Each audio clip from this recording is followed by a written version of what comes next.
Hey guys, good morning. Good morning. Good morning.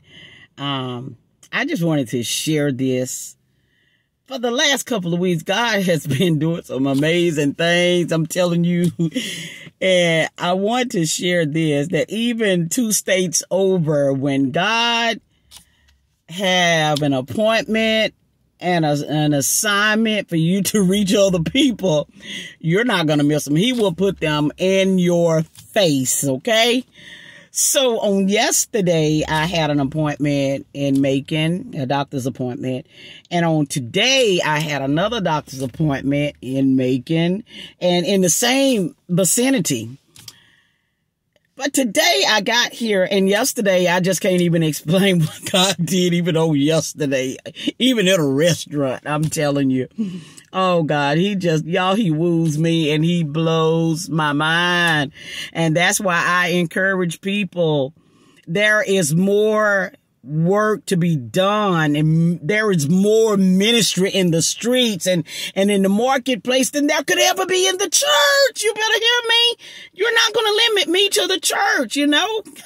If you're a mouthpiece for the Lord, you're going to be used wherever God sends you on an assignment. But anyway, let me just slow myself down and share with you guys. So I got here. I got parked in the parking deck, and there are times when I get out of my vehicle and I actually leave my mask, but I quickly turn around to go back and get it. And so this time, God was so strategic. I didn't park far from the walkway. I got a good spot. But there was a young lady that was also walking toward the walkway, and an older man that was walking somewhat in between us. And I noticed he looked at her.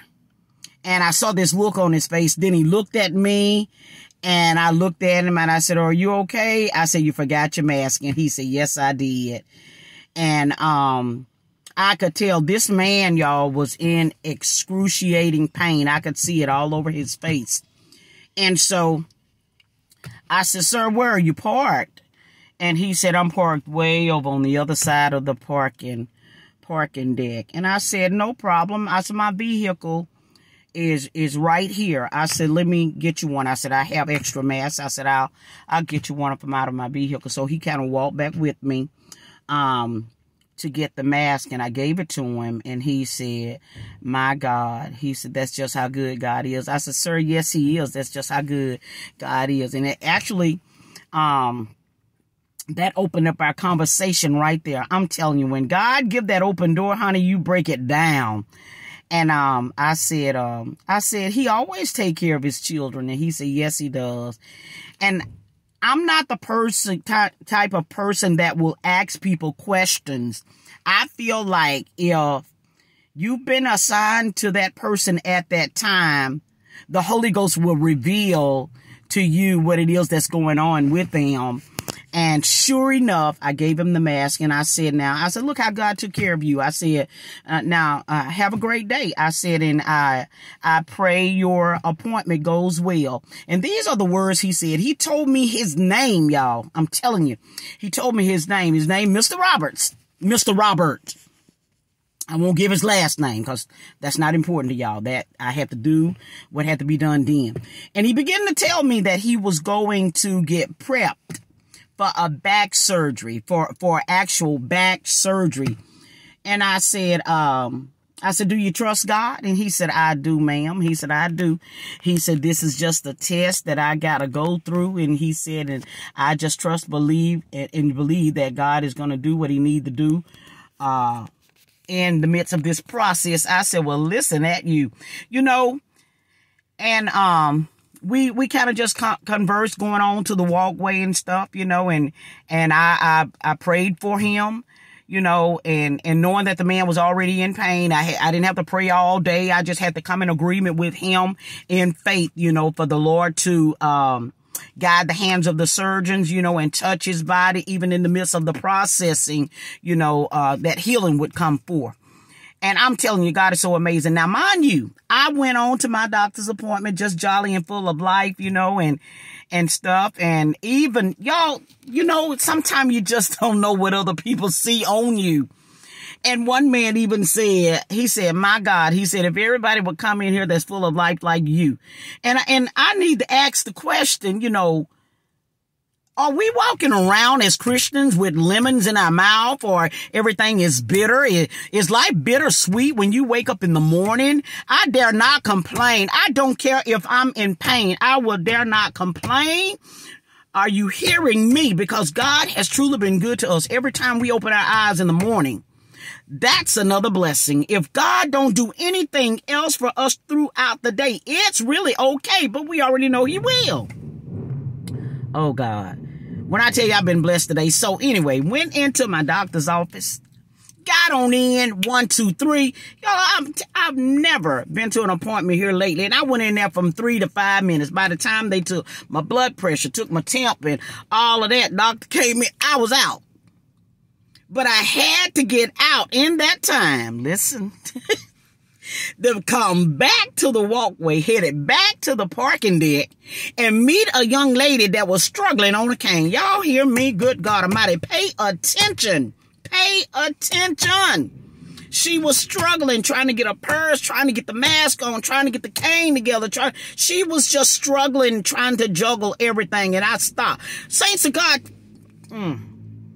make time to stop. Are we really showing love?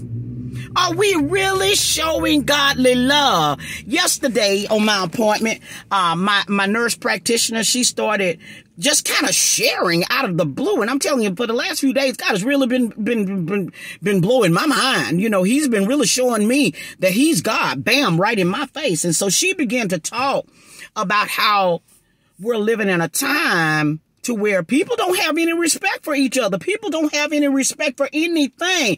And saints of God, those of us that are believers and those of us that are kingdom, we cannot be thinking like that.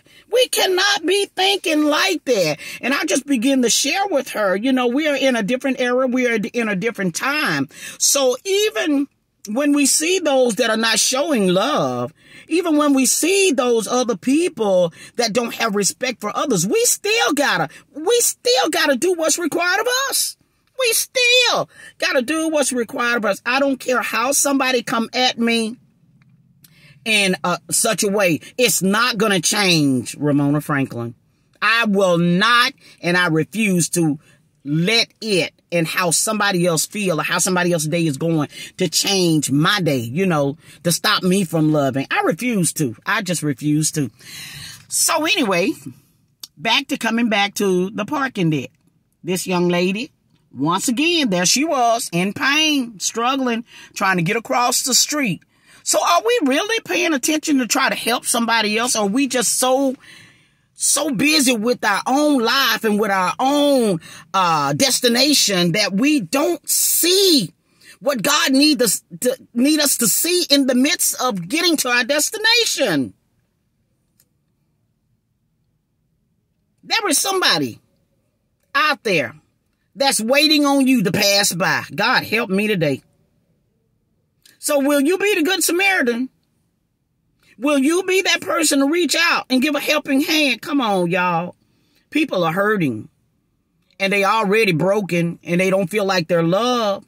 So when you be that person, don't be just a passerby. Be that good Samaritan and reach out and give a helping hand. Give another human a helping. Look, there is only one race, and that's the human race. And that's just what I believe. I don't care what nobody else say, because it is what it is. That's just it. The human race. There's only one, and that's the human race. And can we get back to showing love toward one another? Reach out and give a helping hand. And for those that don't want a helping hand, you did your part. Keep it moving. I help 1, 2, 3 do what I'm required to do. I'm not trying to be a friend. I'm not trying to get your card. I'm not trying to get to know you, to talk to you later, all this and that. No, I'm doing what's required of me, and I keep it moving. God bless you guys. I love you all. My. Well, let me get on back home. God bless.